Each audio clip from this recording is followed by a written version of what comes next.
الحمد لله نحمده ونستعينه ونستغفره ونؤمن به ونتوكل عليه ونعوذ بالله من شرور أنفسنا ومن سيئات أعمالنا من يهد الله فلا مضل له ومن يضلل فلا هادي له نشهد أن لا إله إلا الله وحده لا شريك له ونشهد أن سيدنا ونبينا ومولانا محمدا عبده ورسوله صلى الله تعالى عليه وعلى آله وأصحابه وأتباعه وأزواجه وذرياته وبارك وسلم تسليما كثيرا كثيرا أما بعد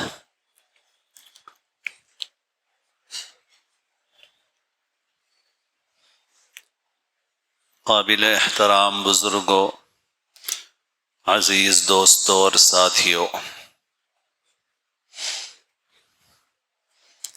ابھی چند روز پہلے حضرت حکیم کلیم اللہ صاحب دامت برکاتہم تشریف لائے تھے حیدرآباد ہماری مسجد میں بھی، اور حضرت نے مختلف جگہوں پر نصیحتیں فرمائیں۔ اللہ والوں کی جو باتیں ہوتی ہیں وہ بہت اہم ہوتی ہیں، ان کا مقصد تقریر کر کے لوگوں کی واہ واہ حاصل کرنا نہیں ہوتا۔ اہل اللہ اپنی نیت کو بہت خالص رکھتے ہیں،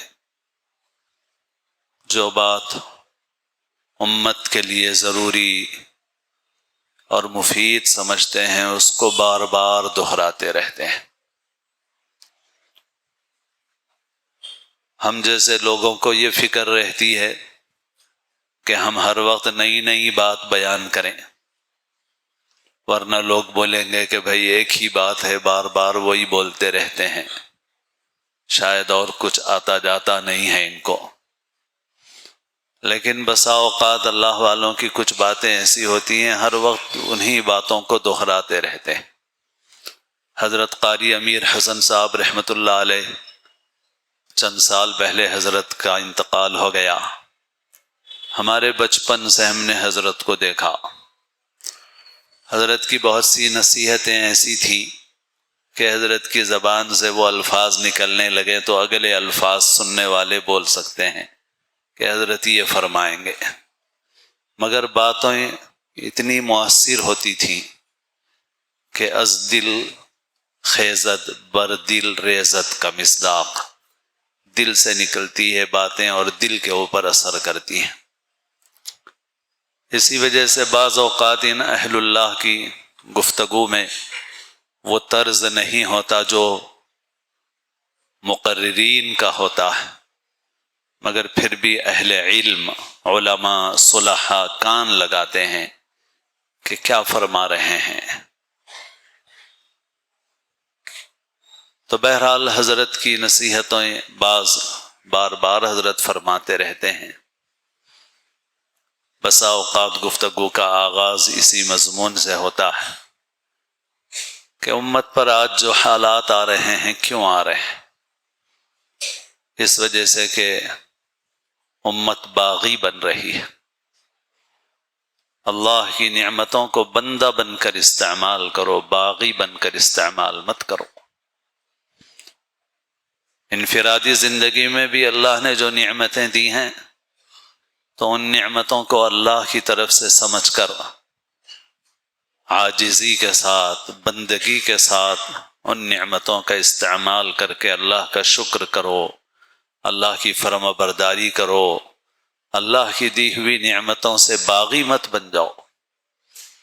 جب غرور آ جائے گا، تکبر آ جائے گا، غفلت آ جائے گی، آدمی سمجھے گا میری ہے، میرا مال ہے، تو پھر آدمی بربادی کے راستے پر پڑ جائے گا۔ ایسے ہی امت کے حالات کیوں ہیں؟ اس لیے کہ امت بغاوت کے راستے پر جا رہی۔ حضرت بار بار ایک بات فرماتے رہتے ہیں کہ دین کی اور دینی علامتوں کی تحقیر امت میں پیدا ہو گئی۔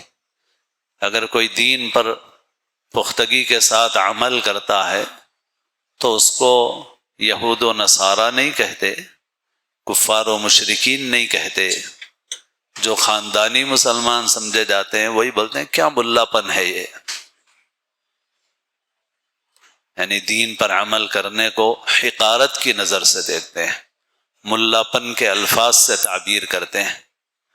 اور یہ بات علماء بہت صراحت سے ذکر فرماتے ہیں مختلف حدیثوں کی روشنی میں کہ دین کے کسی حکم پر عمل نہ کرنا یہ آدمی کو صرف نافرمان بناتا، لیکن دین کے کسی بھی حکم کی یا دینی شعار کی وہ چیز جو دین کی علامت اور پہچان سمجھی جاتی ہے اس کو حقارت کی نظر سے دیکھنا یہ آدمی کو کافر بنا دیتا۔ داڑھی نہ رکھنا آدمی کو کافر نہیں بناتا۔ حضرت قاری صاحب جن کا ابھی میں ذکر کر رہا تھا اور برسہا برس تک حضرت قاری امیر حسن صاحب اور حضرت حکیم کلیم اللہ صاحب دامت برکاتہم یہ دونوں بہت ساتھ رہتے تھے، خاص طور پر حرمین شریفین میں، مکہ مکرمہ میں، مدینہ منورہ میں بالکل ساتھ ساتھ رہتے تھے۔ تو حضرت قاری صاحب فرماتے تھے کہ بھئی داڑھی رکھنے والا داڑھی مونڈنے والے کو حقیر نہیں سمجھ سکتا، کیونکہ ہو سکتا ہے کہ بعد میں وہ اس سے آگے بڑھ جائے۔ بہرحال وہ مضمون حضرت اور بیان فرماتے تھے۔ حضرت خود بھی نصیحت فرماتے تھے لوگوں کو، کہتے تھے کہ بھئی میں آپ کو دین کا عاشق سمجھتا ہوں، اس وجہ سے آپ سے کہتا ہوں کہ داڑھی رکھ لیجیے، اور دین کے عاشق کو کوئی بات کہی جائے تو وہ ناراض نہیں ہوتا، میں آپ کو دین کا عاشق سمجھتا ہوں اس لیے آپ سے کہہ رہا ہوں کہ نہ اس طرح چلائیے نہ قینچی چلائیے، اس طرح نصیحت فرماتے تھے۔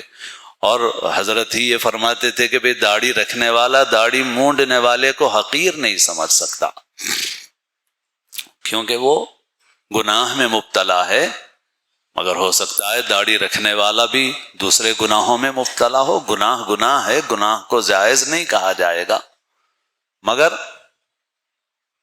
اس کو اس کی تحقیر نہیں کی جائے گی۔ لیکن اگر کوئی آدمی داڑھی کو حقیر سمجھے، گھٹیا سمجھے، اسی طرح دین کی جتنی چیزیں ہیں سب چیزوں کا یہی معاملہ۔ تو حالات کیوں آ رہے ہیں؟ حالات اس لیے آ رہے ہیں کہ امت صرف نافرمانی پہ نہیں آئی ہے، امت ایک طرح سے بغاوت پہ آئی ہے۔ اسی وجہ سے آج ہم دیکھیں گے تو ہم لوگوں کے اندر، ہمارے بچوں کا تو چھوڑیے، ہم میں سے بہت سے ادھیڑ عمر کے لوگ بھی کچھ اس طرح سے نافرمانیوں کے اور غلط طرز زندگی کے عادی ہو گئے ہیں کہ دین پر عمل کی بہت سی چیزوں کو ہم حقارت کی نظر سے دیکھتے ہیں، اس کو ملا پن سمجھتے ہیں، اس کو گھٹیا چیز سمجھتے ہیں۔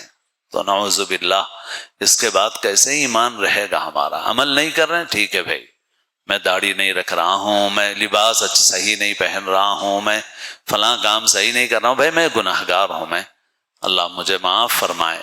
ایمان ہے اس کے اندر، دین کی عظمت ہے اس کے اندر، دین کی عظمت ہے اس کے اندر، لیکن ایک آدمی دین کی چیزوں کا مذاق اڑائے، دینداری کا مذاق اڑائے، دینی شعائر دینی علامتوں کا مذاق اڑائے، پھر کیسے وہ ایمان والا باقی رہ سکتا ہے؟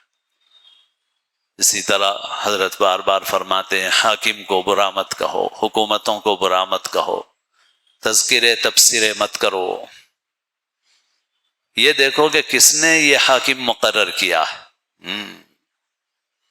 یہ دیکھو کس نے یہ حاکم مقرر کیا۔ دنیا میں آدمی یہ کرتا ہے کہ بھئی اگر ہمارے پولیس اسٹیشن میں کوئی ایسا انسپکٹر آ گیا، عہدیدار آ گیا جو ہم کو پریشان کر رہا ہے، تو آدمی سوچتا ہے بھئی اثر و رسوخ والا، پہنچ والا آدمی ہے، تو وہ ایم پی صاحب سے ربط کرتا ہے، منسٹر صاحب سے ربط کرتا ہے، اور اگر اور زیادہ پہنچ والا ہے تو سی ایم سے ربط کرتا ہے، ہوم منسٹر سے ربط کرتا، بہت ستا رہا ہے اس کو، ہٹاؤ فوری یہاں سے، تو یا تو اس کو سیدھا کر دیا جاتا ہے کان پکڑ کے، یا ہٹا دیا جاتا ہے اس کو۔ تو آدمی بڑے سے رجوع کرتا ہے، بھائی بڑے کے پاس جاؤ۔ تو بھائی سب کے بڑے کون ہیں؟ اور حدیثوں میں صراحت سے موجود ہے کہ جب اللہ کی نافرمانیاں ڈھٹائی کے ساتھ ہونے لگیں گی تو ظالم حکومت کرنے والوں کو اللہ تعالی مسلط فرمائیں گے۔ بے شک ظالم حکومتیں مسلط ہیں ہمارے اوپر، ظلم ہو رہا ہے، اس سے انکار نہیں ہے، اور جو تدبیریں کرنا ہے وہ بھی منع نہیں ہے۔ مثلا جو ہمارے قائدین ہیں، مذہبی قائدین ہیں، سماجی قائدین ہیں، حقیقی درد مند فکر مند لوگ ہیں، وہ بہت سارے کام کر رہے ہیں اور کرنا چاہیے۔ یہ بھی نہیں ہے اس کا مطلب کہ بھئی ان کاموں کی ضرورت نہیں ہے، ان کاموں کی ضرورت، مگر اب ہر آدمی بس تبصرے کر رہا ہے، تذکرے کر رہا ہے، رو رہا ہے، مگر یہ نہیں غور کر رہا ہے کہ بھئی یہ ظالم حکمران ہمارے اوپر مسلط ہوئے کیوں ہیں۔ میں نے کئی بار سنایا کہ پڑوسی ملک میں ایک نوجوان نے یہ کہا کہ میں ذرا معاشرے کا جائزہ لوں کہ سارے لوگوں کو تکلیف ہے حکمرانوں سے جو کرپٹ ہیں، بدعنوان ہیں، تو خود معاشرے کا کیا حال ہے، میں ذرا جائزہ لوں۔ تو وہ گیا، اس نے ایک نیا ٹائر اور ٹیوب خریدا، اپنی گاڑی میں نیا ٹائر ٹیوب ڈلایا، اور پھر اس کے بعد ایک پنکچر بنانے والے کے پاس گاڑی اس نے دی، اور اس نے کہا کہ بھئی دیکھو ذرا پنکچر معلوم ہو رہا ہے، میں تھوڑی دیر میں آ رہا ہوں، تم ذرا دیکھ لو اس کو۔ تو تھوڑی دیر کے بعد آیا تو اس نے کہا کہ صاحب 2 پنکچر ہیں اس میں۔ تو اس نے کہا ٹھیک ہے میں پنکچر کے پیسے تو دے دوں گا، مگر میرا ٹائر ٹیوب نیا تھا، میں دیکھ رہا تھا کہ تم کیا کرتے ہو۔ تو اس نے کہا صاحب شکریہ ادا کیجئے، میں نے صرف 2 ہی بتائے، ورنہ 4 بھی بتا سکتا تھا آپ کو پنکچر۔ ایک نیا ٹی وی خریدا، اس کی پیکنگ نکالی، اسٹیکر نکالے، اور ایک میکینک کو لے جا کے دیا کہ دیکھو یہ پتہ نہیں کیوں میرا ٹی وی آن نہیں ہو رہا ہے، مجھے ذرا ایک کام ہے، میں شام تک آؤں گا تم سے پھر یہ ٹی وی لے لوں گا۔ شام میں آیا تو اس نے کہا کہ بھائی ٹی وی چالو ہو گیا آپ کا، فلاں چیز چلی گئی تھی، 3000 روپے کی ہے، وہ دے دیجیے۔ تو اس نے کہا کہ بھائی میں یہ ٹی وی تو بالکل نیا لے کے آیا تھا، اس میں کوئی چیز خراب تو نہیں ہوئی تھی۔ تو بہرحال اس نے یہی بتایا کہ ہم ان کو گالی دے رہے ہیں، مگر ہم کیا کر رہے ہیں بھائی، ہم کیا کر رہے ہیں؟ جس زمانے میں ہمارے ملک میں ایک تحریک چل رہی تھی، اور حیدرآباد میں بھی ایک جلسے ہو رہے تھے احتجاج کے، اور جلسے یہ تھے کہ بھائی بعض ریاستوں میں مسلمانوں کو فسادات میں جلایا گیا تھا، تو ظلم بند کرو۔ تو مگر انہی دنوں میں کچھ حالات ہمارے سامنے آئے، تو اسی وجہ سے ہم عرض کرتے ہیں، ہم کو کوئی کہاں سے ہم کو اندازہ ہوتا ہے، ہم بھی حالات دیکھتے ہیں۔ تو ہم نے اس وقت بار بار سنایا تھا کہ بھئی دیکھو یہ جو اسٹیج پہ بیٹھے ہوئے ہیں، انہی میں لیڈر بھی ہیں اور وکیل بھی ہیں، اور ہمارے محلے میں یا ہمارے سماج میں ایک لڑکی ماری گئی، ہیٹر سے مر گئی۔ بھئی ہیٹر سے نوجوان بچی کیسے مر گئی؟ تو خیر کیس تو ختم ہو گیا، یہ شروع ہوا کیس مگر آگے نہیں بڑھ سکا، لیکن خود خاندان کے لوگوں کو یہ اقرار تھا کہ ظالم شوہر نے مارا، مگر اس ظالم شوہر کو بچانے والا لیڈر بھی مسلمان ہے، وکیل بھی مسلمان ہے، سارے بااثر لوگ مسلمان ہیں۔ وہ 2-3 دن حوالات میں رہ کے باہر آ جاتا ہے۔ مسلمانوں کی آبادی میں قتل ہو رہے ہیں، قاتلوں کو کون بچا رہا ہے؟ کون لیڈر بچا رہا ہے قاتلوں کو؟ کون وکیل بچا رہا ہے قاتلوں کو؟ تو مطلب یہ ہے کہ ہم قتل کریں، ہم ظلم کریں تو ٹھیک ہے، لیکن ہمارے اوپر قاتل اور ظالم مسلط نہ ہوں، تو یہ کیسے ہوگا بھائی؟ ہم جو کر رہے ہیں اس کے نتیجے ہمارے سامنے آ رہے ہیں۔ تو بار بار یہ فرمایا جا رہا ہے کہ بھائی تذکرے تفسیروں سے زیادہ اللہ کی طرف رجوع کرو، توبہ کرو، استغفار کرو، اپنے حالات کو بدلو۔